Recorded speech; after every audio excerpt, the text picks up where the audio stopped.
pressure area ana sulod sa Philippine Area of Responsibility ung higpit na nga nahimong bagyo. Si Luan Mirundina sa report.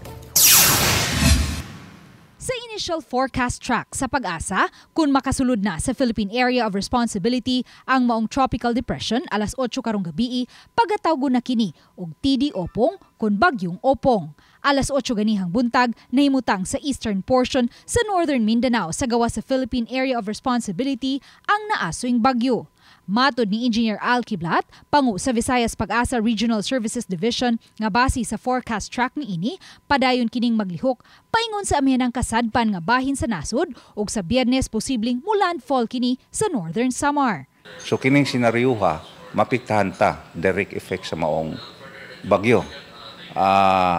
Depende sa gidakon sa iyang influence area. Kung dako nig Mayo, tibuok Cebu. Apan kung moabot lang sa 300 ngadto sa 400 kilometers ang radio sa maong bagyo o ang area of influence niini, sa Northern Cebu lang masinati ang daghang mga pag-uwan. Dugang ni Engineer Kiblat, sugod sa Huwebes sa hapon hangtod sa Biyernes, masinati na sa tibok Sugbo ang katag-katag ng mga pag-uwan. Sa pagkakaroon, ang atong nakita sa atong mga forecast model up to tropical storm pa. So di lang kamo tang kumpiyansa kanunay ta mo monitor kay possible pa. Kanapa man sa kadagatan nga mas mulagpas pa sa tropical storm.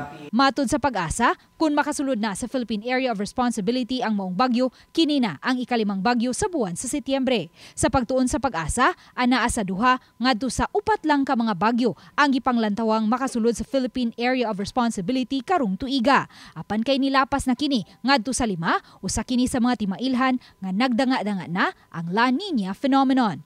Uban ni Marlon Melgazo, Luan Mirundina, Balitang Bisdak.